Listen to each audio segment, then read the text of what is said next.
This is SWBC Mortgage's Cowboys Crosstalk. Check this out. Broadcasting live from Dallas Cowboys World Headquarters at the Star in Frisco. Brought to you by Geico. 15 minutes could save you 15% or more on car insurance. And by SWBC Mortgage. Customized solutions to help you meet your personal and business goals. Visit SWBC.com. Now, your host, Shannon Gross.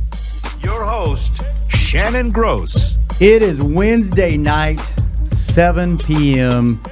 in the Dallas-Fort Worth Metroplex. This is 105.3 The Fan, and that can mean only one thing, that the best show of the week is now live and on the air. Welcome to Cowboys Crosstalk. Shannon Gross here live from the SWBC Mortgage studio at the Star in Frisco, joined by my co-host on Hanging with the Boys, which now is sitting across this beautiful plexiglass from me, Nate Newton. What's up? Joined from 105.3 The Fan Studios, Sterling Daniels. How you doing, Sterling? Fantastic. How are you gentlemen tonight? We are wonderful. You're looking good. You blend in with the background there. It's a good look, man. It's a really good look. And I am going to let my co-host tonight, Nate Newton, introduce our special alumni guest, because you guys have a little bit of a history. You guys spent several years on a championship football team together, and I just found out today you guys were roommates. So, Nate, I'm going to let you introduce our special alumni guest tonight. Take it away, Nate Newton. Excuse me. Our special guest, man. He was a rookie. I think he's from El Paso. He gonna correct me once he come on air. I think he was a fourth round pick. Yes. We were roommates for 9 years. I saw him go from 245 pounds to 265 and two knee operations, 2 hip replacements, and everything. Should have been a Pro Bowler many years, but he wasn't, because we had so many great players in the league, man. Run extraordinaire. Wanted to be more of a sack guy, but Jeff Coat-Rod him of a few years. And so, without further ado, my friend, the Gypsy, Tony Tolbert. Hey, welcome What's up, to the fellas? show, Tony. How you doing? Yeah. I'm doing well, and yourself? We're doing great, man. Now, Sterling, you and I are going to have to fight for airtime. It's okay. It's all right. Because I can tell where this is going. Nate's going to go down memory lane, and you know what? We might just have to let him go, because this is going to be a fun show. Hey, man, as long as we get some good stories out of this, that's what makes it the best show of the week. You know, now we're here. We've got two legends together. We'll let them reminisce a little bit. All right. We'll work it out. So, Tony, where are you living these days? What are you up to? Fill us in a little bit about what's going on. By the way, nice backdrop. Nice little mic drop over the right shoulder with the 3 Super Bowl trophies in the shot. There you go. Slide it a little. There you go. Because everybody can't be about that. Believe that. You can't. I'm living in South Lake currently. I've been basically working out, watching my young men grow up. Matter of fact, when Nate's son was in high school, I was working out Nate's son along with my son. Yeah, I remember my oldest son for high school football, and just trying to enjoy life like everybody else. He was a way better dad than me. Yeah, because he would take the time while he was taking the time working out the kids. I was at the local bar drinking. Hey man, I called him. Hey man, T, how did they work out there? I had to get on trail a little bit today. You know, I had to get on my boy too, but I had to get on trail. I'm like, that's great, man. Just keep working. I drink one for you, bro. Yeah, the boys are pretty much. I think they're a year behind each other. Yeah.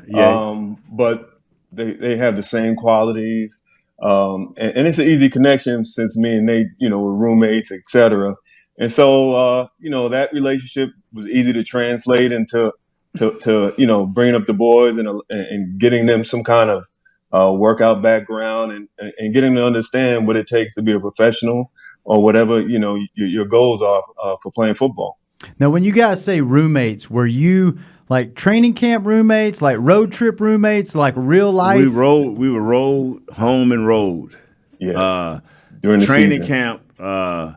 We were next door to each other. Next door to each other. But I'm going to tell you something, man. I could never beat Tony in the room.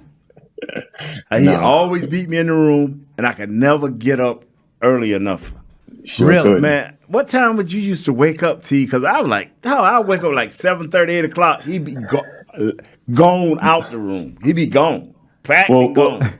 Well, if breakfast was at 8, I usually got up around 6 o'clock. It took me a little longer to move around because I was dealing with the knee issues, and I didn't want to wait in line when everybody else started coming down to eat. So I would get up early, shower, go back down, go downstairs, eat. And then Rumi would come down about 20, 30 minutes later and would join the table. But I wasn't going to let him beat me to the room or to breakfast. Yeah, man. Did you guys go against each other in practice a lot? Every now and then, because I played on the left side and Tony played on our offensive right. So he was the left defensive end. And him and Gog and him and Big E and all of them dudes used to battle. It's interesting because I went against Tui, Nate for a few years when he played right tackle, Larry Allen and Big E. So it was a long damn practice session for me. Very long. I was the easiest one because I had the shortest arms out of all of them. Yes. Yeah. So with having that, being roommates and being competitors on the field during practice, did any of that ever carry over after practice back into, training camp, the room between you two, or was it all left out on the field? No, because training camp, we was in separate rooms. We veterans had rooms by themselves. Mm-hmm. So we had separate rooms. So now Tony and Charles and all, they would always, no matter if we had the better practices offense, we were still fat, sloppy, no good, sorry offensive linemen. It didn't matter. They always won, and if we won, it was always a big excuse why they won.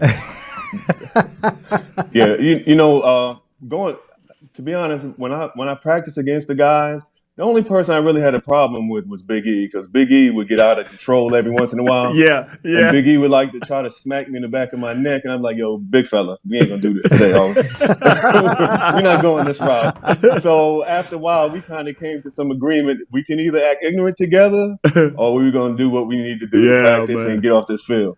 Well, and let's save it for the last segment. Go out with a bang. I want to hear some stories. I want to hear some good – Tony, I want to hear a good old Nate Newton story that I can carry over to the show that we do during the week. And now it's got to be PG rated because I've heard off the air some of the Nate Newton stories that I can't take on the air. So save that. We'll save that for the last segment. We'll go down memory lane and let you guys talk about the old days and all that stuff. But right now, Sterling, let's go to you first. Mm-hmm. We're coming off the bye week. Yes. We've had a week and a half now to digest what's happened the first half of the season. Mm-hmm. I think we all have you know what? This is typical Cowboy football. I got a little hope going into Minnesota after this. I wrote them off. Mm-hmm.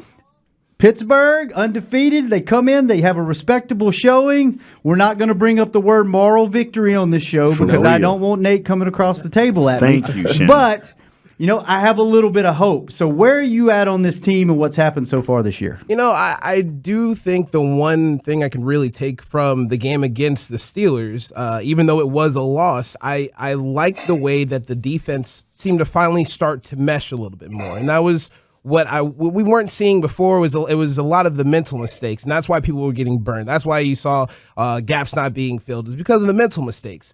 And now you're starting to see a little bit more cohesiveness from that defensive unit. I think Mike Nolan, as a defensive coordinator, is starting to learn his personnel a little bit better, because that's one thing when you don't have the training camp, you don't really know your personnel. So it's like, okay, well, we're going to move this guy here. He can do this. He can't do that. And so that part of the defense finally coming together gives me a little bit more optimism. I'm feeling good going into this because I know Minnesota looks better with Dalvin Cook back, but they're not necessarily a super impressive offense that I don't think this team could hang with. Tony, what's your assessment of these 2020 Cowboys so far this season? Well, offensively, it's kind of hard to rate them because both tackles haven't played this year. You lost Zach Martin for a few weeks due to concussion. I forgot the other kid that's playing center. He was out for a little while. Looney. So you haven't had anybody playing together for an extended time. To me, you have great skill guys, and then when Dak got hurt, the quarterback situation kind of hurt it hurt the team big time because he cleaned up a lot of messes that was left out on the field. Defensively, just using the Washington game, for example, just going back and remembering like the one play they scored a touchdown on. You got 2-3 techniques. The left technique, 3 technique got scooped. The guard got to the linebacker. The center got on I forgot the guy's name, the inside linebacker. Right. Then because of alignment, you're out of the play. So it's been a lot of, like you said, mental mistakes, just technique. If you see guys running into each other, up each other's back, if you keep your gap integrity, which is going to be really important this week with Dalvin Cook coming in, you think Washington was rough due to put 200 yards on you. So, they have to be disciplined, and it's going to be big time effort and going after the ball. To be honest, I still think they have a chance just because the conference is so bad. And me and Nate talked earlier. If you go back and put Gilbert or Dalton in the game against Philadelphia, they win that game. They win that game because I'm not going to knock Nooch, but Nooch couldn't throw the ball, and Philadelphia was reeling, trying to figure it out. And we've had some opportunities we've kind of let go, and now you're in makeup mode. There's no rooms for mistakes. We can't point the finger. It's time to go out and do what you need to do. Nate, we're going to take our first break. When we come back, you've had a week and a half to sit on this team, think about it. I want you to update the fans that are listening tonight and update me. Act like I'm not on a show with you every day in the lunch hour. And tell me what your thoughts are and where you're at on this team when we come back. Can we do that? Yeah, if I'm sitting on the team for a week, I hope they don't come out flat. But anyway, go ahead on. All right, we will be back. Our special guest tonight is Tony Tolbert, Shannon Gross, Nate up? Newton, Sterling Daniels. We are Cowboys Crosstalk, and we will be right back. You're listening to Cowboys Crosstalk, and we are on the Dallas Cowboys Radio Network.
SWBC Mortgage's Cowboys Crosstalk. Yeah, check this out. Broadcasting live from Dallas Cowboys World Headquarters at the Star in Sterling Daniels.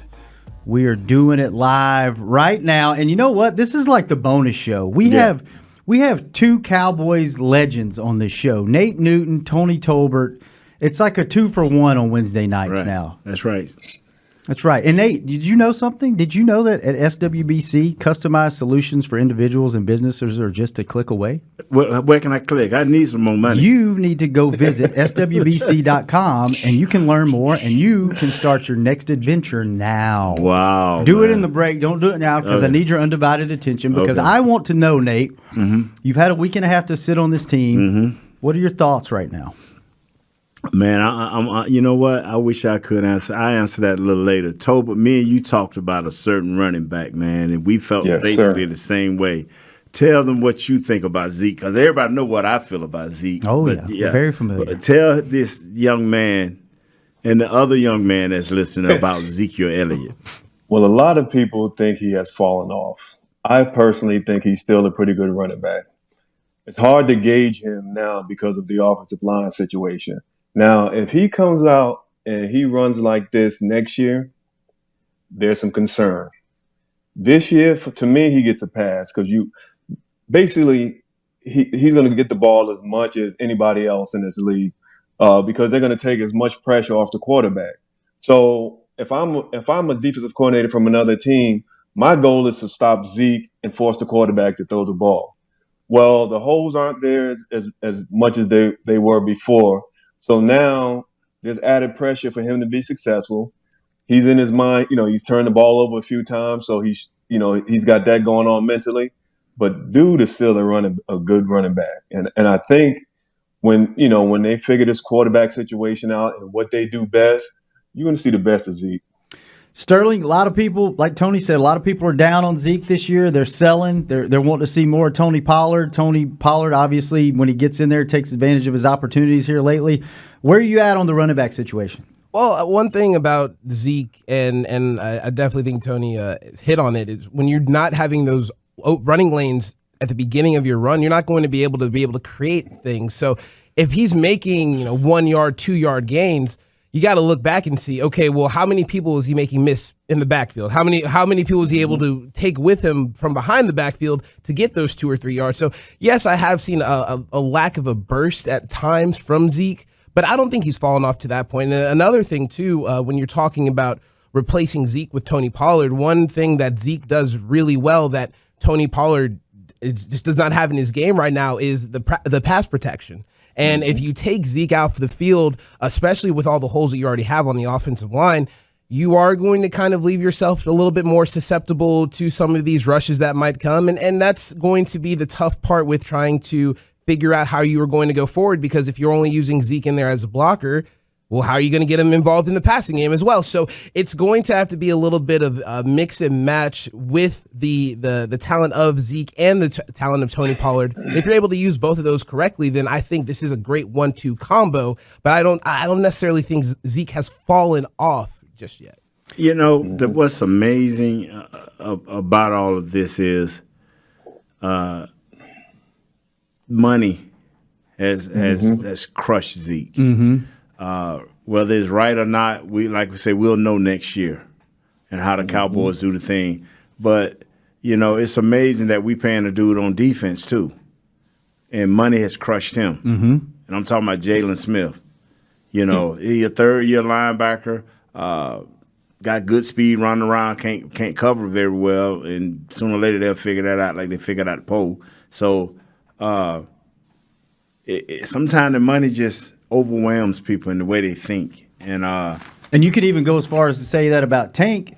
Tank grades out on Pro Football Focus, every week with a high grade. But because the money draws attention to him from the fan base, a lot of people are saying he's not having a good year. He's falling off. But we need sacks. Tank knows it. See, one thing about DeMarcus, he knows, okay, I got to pick up my game. Okay, he know his run game is sweet. But he know he got to pick up his sacks. He know, and he's getting closer and closer. I think this will be a big game for him this week right here. I look at this team, man, and now that I know that they've gotten rid of all the guys that don't want to be here, I'm happy. Now, is this a true youth movement? Even though Gilbert is 29 years old, that's what everybody want to keep reminding me. The success came with Gilbert. The success came with him. So I now that I've thought about it, and we talked about it this morning, I still want Gilbert. I want to see, can he duplicate what he did against the Steelers, against Zim? Because Zim is going, every time you put that kid Pollard in the backfield, Zim bringing. He brings one of them linebackers. He sure will. He's like, okay, leave him in there. We gonna check his oil. And so we'll see, man, because you messing with a mastermind. If Zim know nothing else, he know what a defensive end look like. If he don't know, he know what a cornerback looks like. And he got him, bro. He got 7 rookies either starting or getting 30 or 40 snaps a game. He sacrificed the first half of his season to make sure that his second half of the season be competitive. And he got him, bro. He got him lining up for him. And we'll get into I want to get into the quarterback talk a little bit later, maybe in the next segment. It ain't no talk, man. It's Garrett. No, it's Gilbert. there's talk, Nate. You It's might Gilbert, not want to man. talk about it, but there's talk, It's okay? Gilbert. No, we're going to talk about it next Okay, segment. well, 'cause okay, you talk there about might be Dalton. some people on this show other than you that want to talk about it, Okay, all right. Well, okay? if I go to going, okay, acting like a kid. Tony, while we're talking sir. about the defense, since they've made the changes, they've gotten rid of Griffin, they've gotten rid of Poe, they got rid of Worley.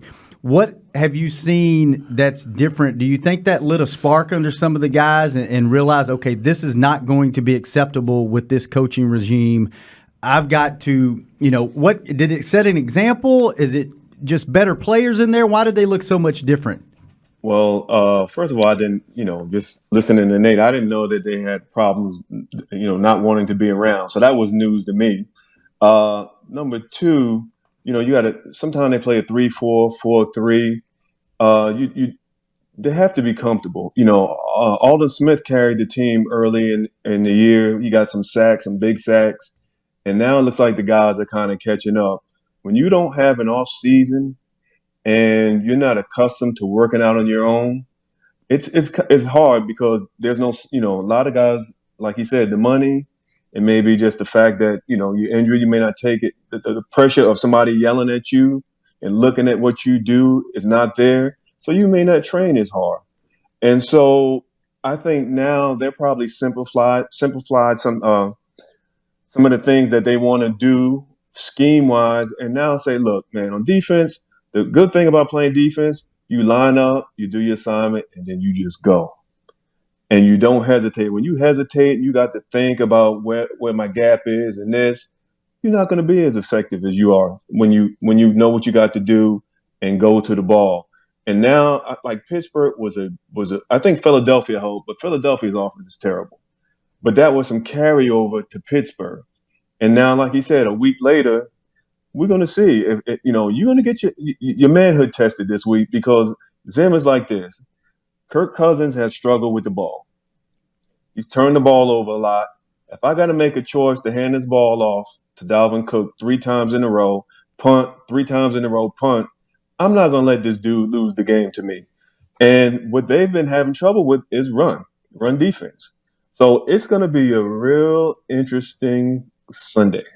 Yes. And I hope they figure it out. Yeah. Sterling, you said earlier you feel good.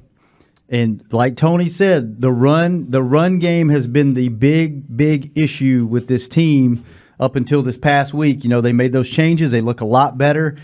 How good do you feel with the cook getting in the kitchen this week and bringing what he's been bringing the last 2 to 3 weeks downhill at you and punching you in the mouth? How do you feel about this defense? I feel more confident than if you would have asked me 3 weeks ago going up against Dalvin Cook. How I do feel better. It's hard to say I feel great, though, because when you look at the things that Dalvin Cook can do, it's not just the explosiveness that he runs with. It's his ability to shed tackles. It's his ability to catch the ball in the screen game. And if you're getting out of position there, he has the ability to break some big plays with you there. I mean, we saw it last year when they played on Sunday night.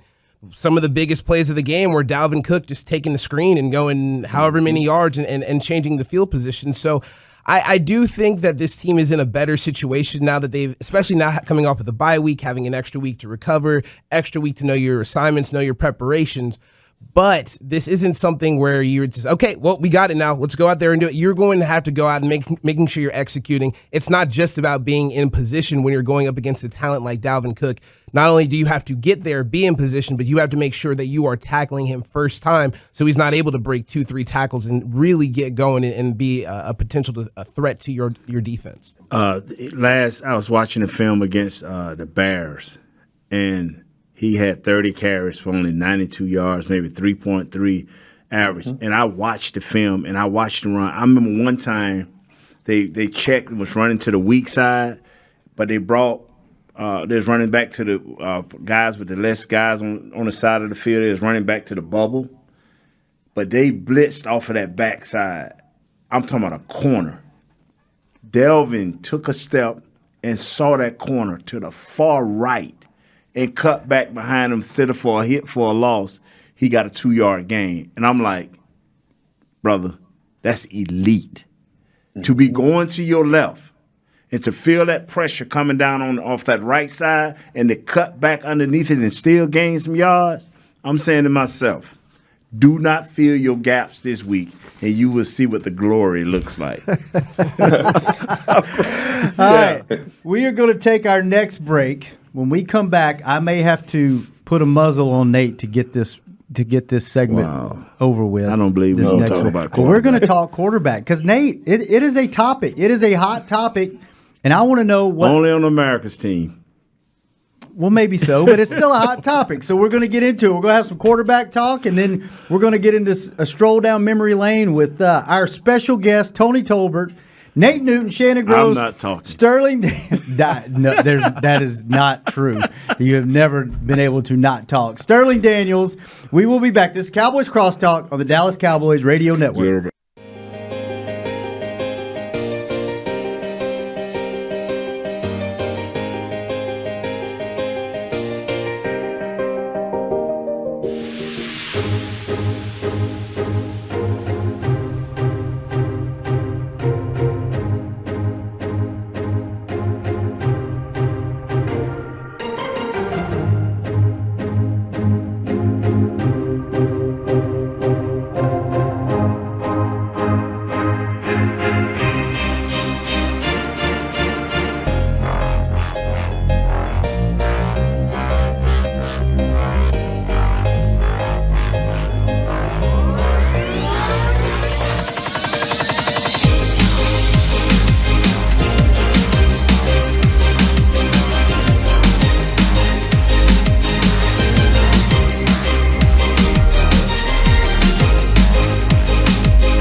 SWBC Mortgage's Cowboys Crosstalk. Yeah, check this out. Broadcasting live from Dallas Cowboys World Headquarters at the Star in Frisco.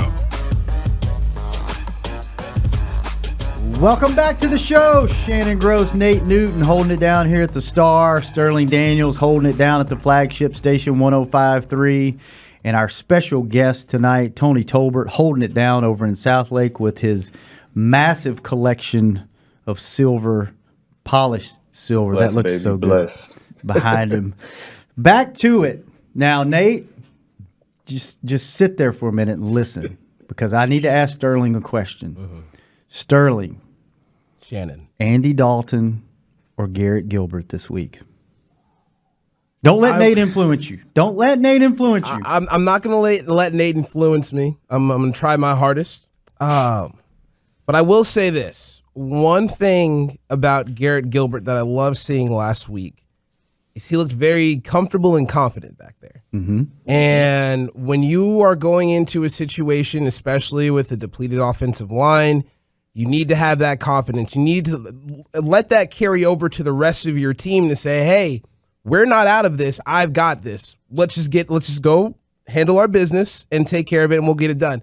When I saw Andy Dalton out there, aside from when he came in after Dak got hurt in the Giants game, I haven't really seen him look too comfortable. He didn't really look super confident. I know Arizona was bringing a lot of different looks at him. I know Washington was bringing a lot of different looks at him, but he didn't really look comfortable. He didn't look confident. I think if you're looking for a better chance to win, you ride with the hot hand. That was the whole thing when Dak took over for Tony Romo. You rode with the hot hand. You got, and I'm not saying Garrett Gilbert is Dak Prescott. Let's pump the brakes. Mm-hmm. But until Garrett Gilbert gives you a reason to pull him and saying, no, you're not exhibiting the confidence we want. You're not being the quarterback and having the level of play that we're looking for. I don't see why you pull him out, especially if it seems that there's some chemistry starting to build out there. Tony, what are your thoughts? I'm kind of with Sterling. I don't mind if Gilbert plays another game, starting the game.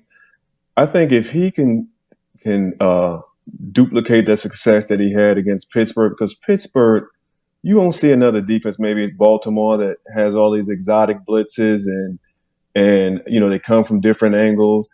He did a lot of stuff, stepped up in the pocket. He took off. He gave the receivers a chance to catch the ball. He just threw the damn ball and gave them opportunity to make plays. And that's what you want to do. Zimmer's going to probably keep it simple from the standpoint. He plays a lot of cover two. They play a deep safety over the top. So you're going to know where the guy's going to be at. Now, the problem is, like Nate said earlier, they're going to blitz one guy off the corner, one guy up the middle, maybe two guys up the middle. Can he move around and create enough space and time for guys to get open? But I like the kid. Like I said, I think if he plays against Philadelphia, they win that game. Probably, just looking at him, they probably win the Washington game, because of his athletic ability. And one thing he will not do is hold on to that ball. Mm-hmm. He's going to get rid of that ball, and I like it. Yep. So I'm in favor of Gilbert. Wait, Nate. I'm with you guys. Believe it or not, Nate, I am on the Gilbert train. I think Gilbert made his offensive line look better. He looked comfortable, like you said, Sterling. He looked like it wasn't too big for him. He was composed. The team, to me, had a little bit more swagger to it around him, which to me is a huge deal, especially with as banged up as they are. I think he gave them confidence, and he controlled the game. He didn't let the game control him. It did not look like, especially with the Steelers and the defense that they have, he never looked like the moment was bigger than him. And listen, I was a big Andy Dalton fan when they signed him. I think Nate and I both were. Biggest. Ooh. Yeah, I thought obviously there was going to be a drop off between Dak and Andy Dalton, but I didn't think the drop off was going to be that extreme. I probably undervalued what Dak was to this team, especially with the banged up offensive line. So I am Team Gilbert, and if you're going to go with this, he's an older guy, but in terms of being in this offense, if you're going to go with this youth movement, let's just go across the board. You know what you got in Andy Dalton. You know, he was probably here for a year anyway, maybe an additional year. Let's let Gilbert ride this out. Let's see if he's the backup quarterback of the future. See what you got, and let's go with it. Now, Nate, go ahead and gloat and give your thoughts. Go ahead. Let me say this because you know it's two guys on this team that I ranted and raved about. One's gone. And one's gone, and the other one I'm against now. I can't. Tony, I bragged and I preached and I prayed and I glorified Terry Poe. Mm-hmm. And this dude didn't even want to play. Mm. And then my second guy was Andy Dalton. I was just so excited. I was just over the top. And then when I saw him play, he was so uncomfortable. It's like he does better if he don't have to think. If he just like when Dak went down, he just went in, and he did what he had to do. But they gave him a week to think about it. Then they gave him another week, and it didn't get better. Now the word I get is they didn't have the right guard. So I'm like, okay, one guy had the right guard, the other guy didn't have the right guard. But I'm telling you right here, man, Andy Dalton. We talked about it earlier on our show. Andy Dalton is not the guy you're going to start and then take it away from him. If you're going to do that with Gilbert. Let him play another game, and then if he doesn't do well, then you put Dalton in. And like I said, I'm not giving up on the season, but out of 3 games, who looks the most comfortable? And that's the Billy Kilmer lookalike. What's the thought process behind you would rather start Gilbert and pull him for Dalton instead of starting Dalton and pulling because him for Gilbert? If Dalton came here saying, I'm going to sit behind Dak, I'm going to learn from McCarthy, I'm going to pick his brain to be a better quarterback because I eventually want to start somewhere else. This is Dak team, and I want to go somewhere and start.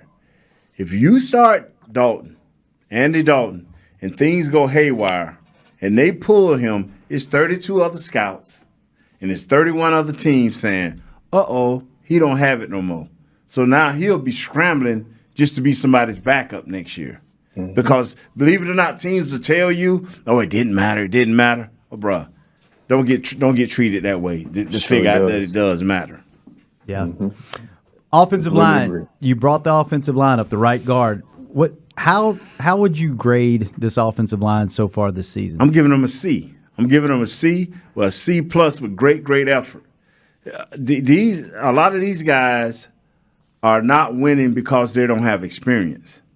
You know, now it's a little different for the right tackle because he's not strong. He's not physically strong. He's quick and he's long. He's everything that you look for. When you look at a tackle, boom, his picture shows up. But when you look at the plan, you're like, whoa, he's not strong. He is not strong. So when you're not strong with long arms and leverage, you give a lot of ground. And then you do doubt yourself and you get beat. That's the only guy. Everybody else, even Cam Irvin, who I was not high on, held his ground last week against some great pass rushers. So from Cam Irvin to even our left guard, he looks okay. Coach Philbin, I've said it week in and week out, has done a masterful job with a bunch of 22-year-old guys who was in their first year trying to learn how to block full-grown. This would be a year, Tolbert, where we see the better defenses in this league against this offense that's line. Yeah. We've seen some more is yet to come. Mm-hmm. Just to add to that, this may be one of the, like he said, one of the worst divisions to play. You got Baltimore, you got Cleveland, who's got a decent defense, you got Pittsburgh, San Francisco, the Redskins, the 4 first-round picks. Yeah, you got 4 first-round picks. And this is the year that your offensive line goes down the toilet due to injury or any other thing. So it's really, really hard to gauge what you have. And like he said, I remember coming into the league and the first time I got a chance to play. And I was going against, I think it was Jackie Slater. Yes. And Jackie Slater, he had this big old head and he was strong, he was compact. And Jackie hit me one time, and I was like, damn. I had to scratch my head. And I finally realized, you know what? I'm not in college. I'm going against a grown man who's paying a mortgage. And so that changed my approach on how I started to play football and how I had to work out. And like Nate said, the worst thing you can do is go against a guy, get beat, and then your confidence goes. Yeah. Once you get once they were competitive, you saw the difference in a team that believed when they were playing Pittsburgh. Matter of fact, you saw it in Philadelphia if it wasn't for that one play call when they did that little reverse play. That team had established something running the ball, and they were getting behind their pads, and you saw the confidence come out. Play calling took it away in Philadelphia. Pittsburgh, they let them be what they let them just play the ball and do what they needed to do, and you could see the big difference. And that's, again, you hope a lot of those things they did for Pittsburgh carries over to this week. I tell you what, you guys got me thinking I might pick the Cowboys this week. Like, I was totally off. You guys are talking me into it. Sterling, how you feel about this offensive line? I do think the C grade is a pretty accurate place to go just because of the talent level, what you're looking at. And when you do have that type of line or lack of talent, I should say, on your offensive line, I think it does fall a little bit more on the play calling to make that offensive line look better. And Tony mentioned it about how when the play calling took it away from them in Philadelphia, but I would say when you saw them play against, Pittsburgh, play calling kind of helped. They're like, all right, well, let's try to get the ball out a little bit quicker. Let's run this. And once you are able to start creating a little bit of balance in your attack, that's going to be the way that you're going to stay in this type of a game. Now, the only reason that I don't feel full confidence yet in the offensive line is because I do think you still need a few more weeks to get this line that it seems like is going to be the line going forward to mesh a little bit more. But you're going up against a Vikings team that's missing their two best pass rushers. They're hurting on the defensive side of the ball. So this is a good opportunity for the offensive line to possibly get something going and then build off of the success that they've had. And same with the defense learning their personnel, the offense is now learning their personnel. And if you can incorporate what works best for your team, you're going to set yourself up for some success. Young man, Eric Wilson is playing. Kendricks is playing. Am I correct? That is true. Harrison Smith is playing. They got just enough smart ball players and playmakers. These three guys I mentioned are playmakers. And then they are technicians and disciplined in what they do. And so when Zim was losing those games early, I was talking to some other guys, and I was telling them, like, Zim ain't even worried. He got rid of a good pass rusher, traded him because he didn't see where he fit in his future. He went to his GM, hey, man, let this guy go. Get what you can get. Mm-hmm. You have to make a sacrifice that's unforced. You have to make the Cowboys, once we saw that Dunterry was not the guy, he stayed around here 6 weeks too long.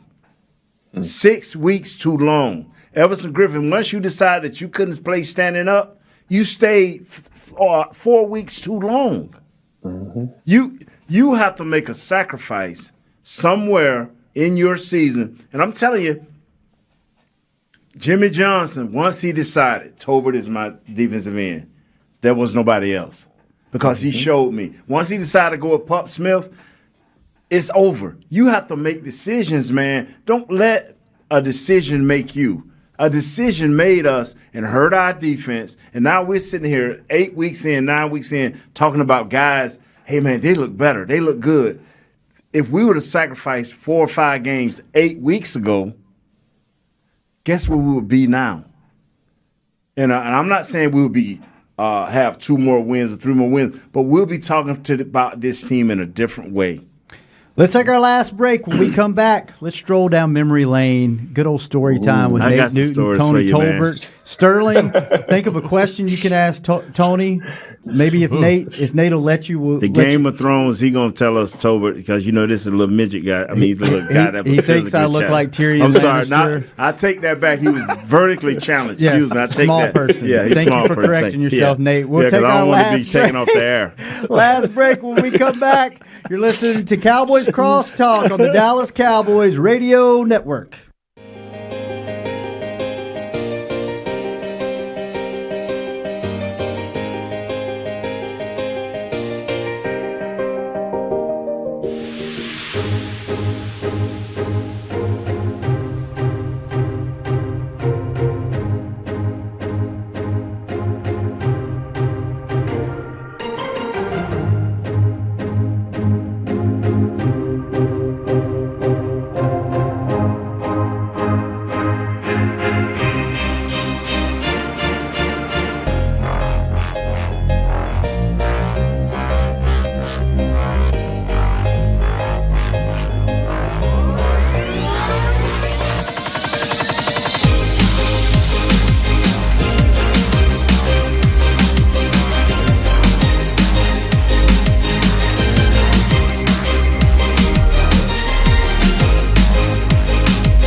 to SWBC Mortgage's Cowboys Crosstalk. Yeah, check this out. Broadcasting live from Dallas Cowboys World Headquarters at the Star in Frisco.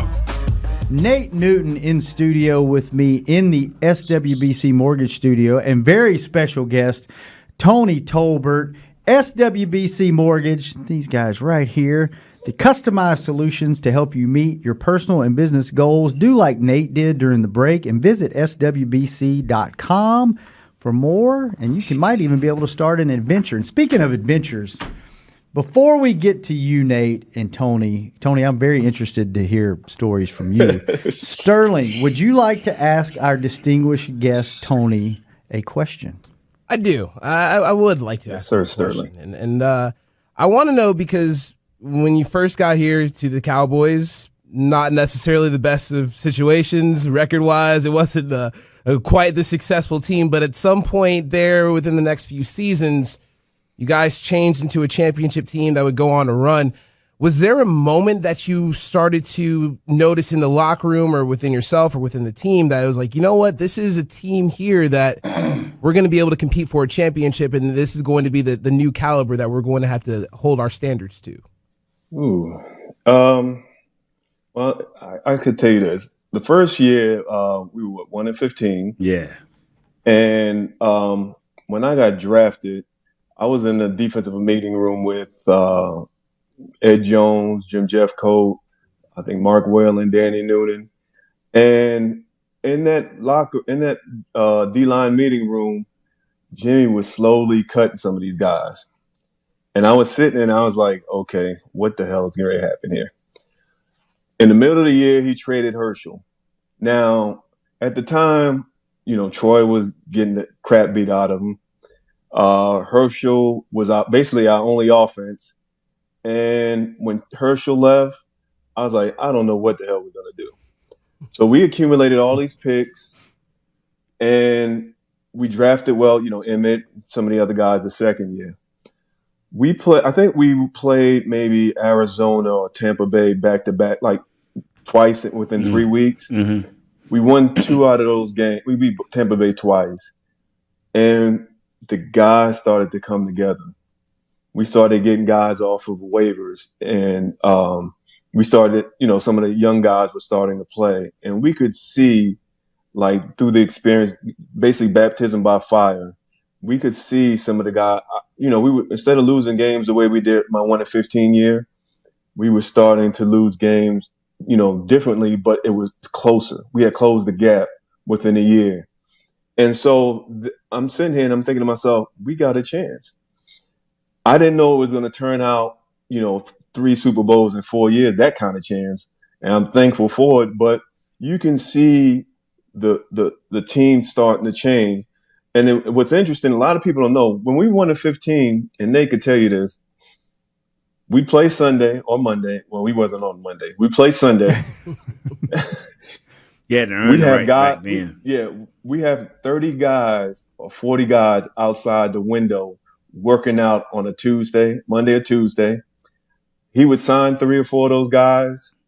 They would practice with us, play on Sunday, and he would cut them. And my first year in the NFL, I'm like, this is a cutthroat sport. But I realized what he was doing. He was trying to create an atmosphere where we had young guys. He could push us as hard as he could, and we would see some success. And fortunate enough, we did. That second year, we went from 1-15 to 7-9, I believe. Mm-hmm. Yeah. And we were still in it the last week when we, even though Babe Laufenberg was our quarterback at the time, we were still in it to the last 2 games. And, the next year it just carried over, and it kept carrying over. So we saw it. And I'm gonna tell you something. It just amazes me the way the salary cap has got a lot of teams strapped, because there wasn't no salary cap. There was Plan B free agency, and so the owners could spend what they want. So I think Mr. Jones did that on purpose. Like, you know what, man, we need to cap ourselves. Nate, explain the plan. Explain that plan B, because a lot of people don't know that past 25. Man, I you know what, Todd, I really don't remember because I never got a chance to take advantage of it. It was 35 guys they protected. Yes. And then I think it was like 15 at the practice squad, and then like 7, 8 other guys. They were allowed to sign with another team. Yes, they were. And when they signed with another team, you were given draft compensation for it. So that's what Plan B was. Yeah. Okay. But I'm gonna tell you what's amazing about all of that is the fact that the competition was always there. It was no relaxing. You know, Jimmy would tell you, I got the longest contract here. So, you know. He would. And he'd be like, you know what? And if he needed to make a sacrificial lamb of a guy, he didn't care. He wanted you to know that it was a certain level that we was going to practice. We only practice, like I tell people, we practice an hour and a half, hour and 45 minutes. Jimmy was like, yeah, we going to hit. But it's going to be on only an hour and 45 minutes. We ain't stand out here longer than that. But you're going to give me what you got. You know, and a couple of times he showed like, man, start practice over with. We're in the middle of 7-on-7. We got 10 plays to go against Tolbert. There's 7. I mean, what it was, 7-on-7, Tolbert, was it? Yeah, 9-on-9. And 9-on-9. But they was allowed to have safeties. And so it was really 11-on-9. And we would be on the 9th play. Oh, this ain't working right. Oh, y'all done messed up too many plays. Start it over. Man, you talking about knuckles bleeding, dudes hating each other, eyeing each other. He's right. Oh my Tony, God. we have about a minute. I think Nate did this on purpose. He kept talking so you wouldn't tell a story. Tell us a quick Nate Newton story. He don't have none. Yeah, I got one. I remember the first time me and Nate went out one time, and you know, he was in between Luther Vandross, and y'all know is Luther Vandross' body, and and you know, this was Big Nate at the time, and so we drove to Whataburger after going out one day. Oh my God! And so Big Nate goes through the drive-thru, and he's like, you know, I'm kind of hungry, and I'm like, okay, you know, no problem, you know, we good. He orders a triple cheeseburger with 2 large fries and a big ass Diet Coke. And I'm sitting there and I'm like, first of all, I didn't know Whataburger served the triple cheeseburger. So that was new to me. And then second, I'm like, dude, you gonna eat this big old triple cheeseburger and 2 large fries. A Diet Coke. A Diet Coke. And so he's like, and then he looks at me, he's like, do you want anything? And I was like, nah, I'm good, dog. I appreciate it. I'm good, man. Appreciate it. Oh, fellas, this has been awesome. This has been so much fun. Nate, thank you for hanging out with me for an hour again today and taking time out of your day. Sterling, pleasure hanging out with you for the last hour. Tony, would love to have you on the show again, man. This has been great. Thank you guys so much. You've been listening to Cowboys Crosstalk on the Dallas Cowboys Radio Network. This has been a production of DallasCowboys.com and the Dallas Cowboys Football Club. How about this, Cowboys? Yeah!